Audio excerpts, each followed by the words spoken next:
feeling good? Let me say alright. And what up? Alright. Pooh Bear. I'm feeling good, so I'm saying myself. Alright. Claudia. Alright. How you gonna do this?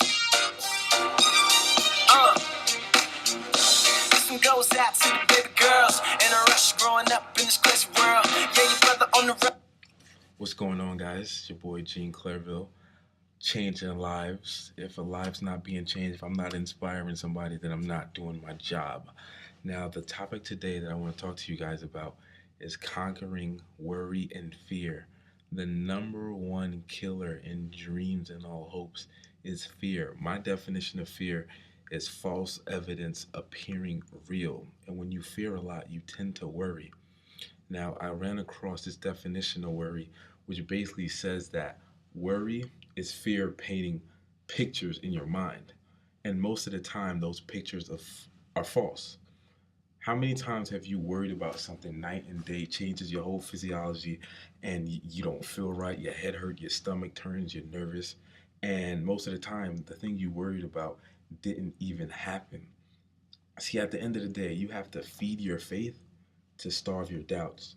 You have to think about what your dreams are and how you can accomplish it instead of why can't you accomplish it or worrying about, oh, I can't do it, I don't know how. We have to feed your faith. You can't feed both. You have to believe in your beliefs and doubt your doubts. You can't choose both. So I came across this clip because I am adamant about personal development. Now, what I want to share to you is this clip that I saw. It's in my stash full of, my personal development and the things that I watch and read on a daily basis. But this right here is a clip by Toby Robbins, which is actually the mentee of the late, great Jim Rohn. So I want to show you this clip, and basically what he talks about is how success is nothing but failure inside out. You can't be afraid of failing. That's what the number one fear is. The fear of, we're not going to do it. It's not going to happen. But the people who succeeded, they failed the most because they learned the lesson when they failed. So if you don't learn the lesson when you fail, then, you're doing yourself a disservice. But every lesson, every failure, every setback has a lesson. And once you learn it, you move on and you succeed and you do accomplish bigger and better things. But I'm done talking. I'm about to shoot to the clip. It's about 4 minutes and some change, but these next 4 minutes will change someone's life. It will change their mindset, their approach, how they feel about certain things, and it hit home for me, so I hope it hits home for you that are watching it. But we out here changing lives. Deuces. I gotta get to class. We out here getting it. The biggest, most limiting core belief system that most people have that keeps them from taking action, what would you guess it would be? Fear of what? That's right, fear of failure.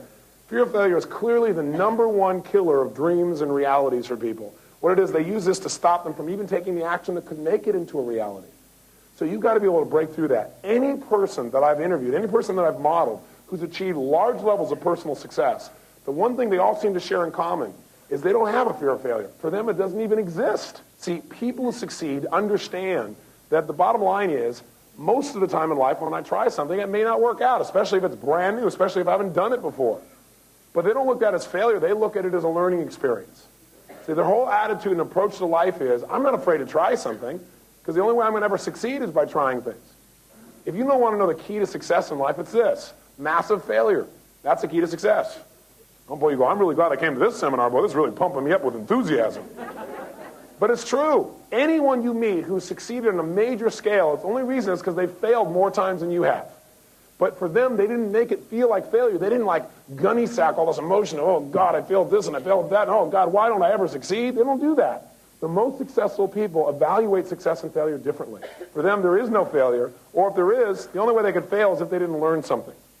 In other words, if I learn anything at all, even how not to do something, then I've succeeded. Now, if that was your criteria, if that's how you evaluated whether you were successful, would that change your life? You bet. How many of you liked the feelings of failure? Let me see a show of hands. Nobody. How many of you like to learn? How many of you could virtually learn from almost any situation in life, even painful ones? So from now on, if all you do is look at the situation and learn something, then you've succeeded. What that'll do for you is it'll make you feel better about yourself, and it'll cause you to not be afraid of failure because you go, hey, I can't fail. Because no matter what happens, I'll learn something. So I always succeed. See, you always succeed in producing a result. You don't always get your goals, but you always succeed in producing a result. It may not be the one you intended, but it is a result.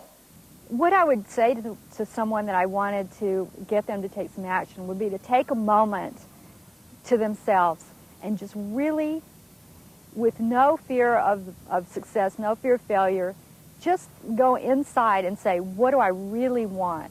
Or who do I really want to be? Or what do I really want to have? And really think of what that is and how that feels to have that. And then I'd ask them if they're willing to do something about it. As human beings, we are all made up of the same stuff. We all have the same basic framework. We all have the brain. You know, we all have the same basic physiology.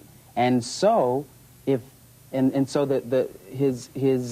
idea that if anyone else in the world can do it, so can I, works. It's just a matter of knowing what it is they did and duplicating that. You know, and that makes so much sense to me. Yeah, and we could all be, you know, a Tony Robbins if we were committed to being a Tony Robbins. You know, if we were committed to being an absolute master at communicating, then we all could if we knew how. And Tony is committed to sharing that with people. You know, he says, yes, I can do this, and so can you. If I can do it, you can too. He says that all the time, and it's true, and it makes sense. It makes absolute sense to me. If you let your learning lead to knowledge, you become a fool. If you let your learning lead to action, you can become wealthy. And the true sense of wealth, which to me means absolute abundance, mentally, emotionally, socially, spiritually, intellectually, physically, and financially.